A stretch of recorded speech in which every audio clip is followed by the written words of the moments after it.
Millions of people take medications with anticholinergic effects every day without realizing it. Antihistamines, bladder control drugs, certain antidepressants, and sleep aids all share this property. And a major new study has found that heavy use of these drugs is linked to a 71% higher risk of cardiovascular disease. Dr. Mercola breaks down what this means and why it matters. Welcome to Dr. Mercola's Cellular Wisdom. Stay informed with quick, easy-to-listen summaries of our latest articles, perfect for when you're on the go. No reading required. Subscribe for free at mercola.com for the latest health insights. Hello and welcome to Dr. Mercola's Cellular Wisdom. The study, published in BMC Medicine in February 2026, analyzed health data from over 500,000 people aged 45 and older in Stockholm, Sweden. None of the participants had cardiovascular disease at the start of the study, aside from hypertension. Researchers followed them for up to 14 years, tracking the cumulative anticholinergic drug burden each person accumulated over time. Dr. Mercola notes that this was not a small pilot study. It was one of the largest population-based analyses of its kind. The results were striking. People with the highest cumulative anticholinergic exposure had a 71% higher risk of developing cardiovascular events compared to those with no exposure. The association held across different types of cardiovascular outcomes, including heart failure, coronary events, and stroke. Dr. Mercola emphasizes that the risk was dose-dependent, meaning the more anticholinergic medication a person took over time, the higher the risk climbed. Anticholinergic drugs work by blocking acetylcholine, a neurotransmitter involved in muscle contraction, heart rate regulation, digestion, and cognitive function. Dr. Mercola explains that when you block acetylcholine systemically, you are not just affecting the target symptom. You are disrupting a communication system that touches nearly every organ, including the heart. The cardiovascular effects may include increased heart rate, reduced heart rate variability, and changes in vascular tone. What makes this particularly concerning is how common these drugs are. First-generation antihistamines like diphenhydramine are available over the counter and widely used as sleep aids. Oxybutynin for overactive bladder, amitriptyline for depression and pain, and many antipsychotic medications all carry significant anticholinergic activity. Dr. Mercola points out that many people take multiple medications with anticholinergic properties simultaneously, and the burden adds up without anyone tracking the total. The concept of anticholinergic burden is something most patients have never heard of. It refers to the cumulative effect of all anticholinergic medications a person takes, often prescribed by different doctors who may not be communicating with each other.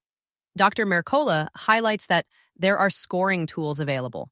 The anticholinergic cognitive burden scale is one of the most widely used that can help patients and providers assess their total exposure. Previous research had already linked anticholinergic drugs to increased risk of cognitive decline and dementia.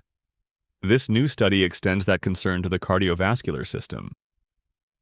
Dr. Mercola connects the two by noting that the autonomic nervous system regulates both brain function and heart function through the same cholinergic pathways.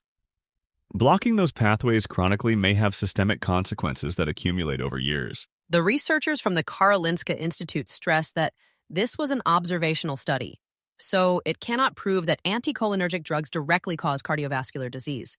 However, Dr. Mercola argues that the dose-response relationship, the biological plausibility, and the consistency with prior findings on cognitive effects make a compelling case for caution, especially for long-term users. For people currently taking anticholinergic medications, Dr. Mercola does not recommend stopping without medical guidance.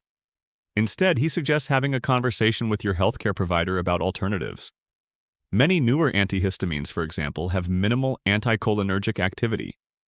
Behavioral approaches for bladder control and non-anticholinergic antidepressants exist for many of the conditions these drugs treat. On the foundational health side, Dr. Mercola emphasizes that many of the conditions treated by anticholinergic drugs, allergies, poor sleep, depression, bladder issues, have root causes that respond to dietary and lifestyle interventions.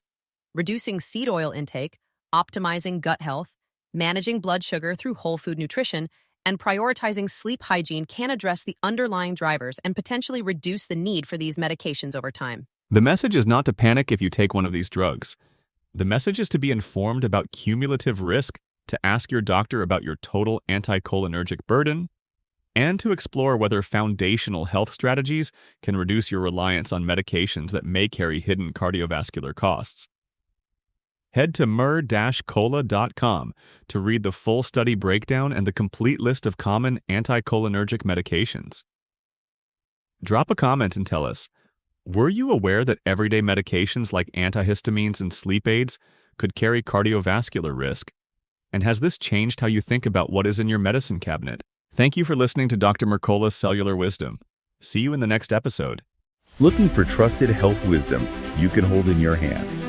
Discover the life-changing books of Dr. Mercola at joyhousepublishing.com. These titles bring decades of natural health research into practical steps for better energy, stronger immunity, and clearer thinking. Take charge of your health with guidance rooted in science and experience. Visit joyhousepublishing.com now and claim your bonuses while they are available. Thanks for watching. Subscribe now and click the notification bell so you never miss an update. See you in the next video.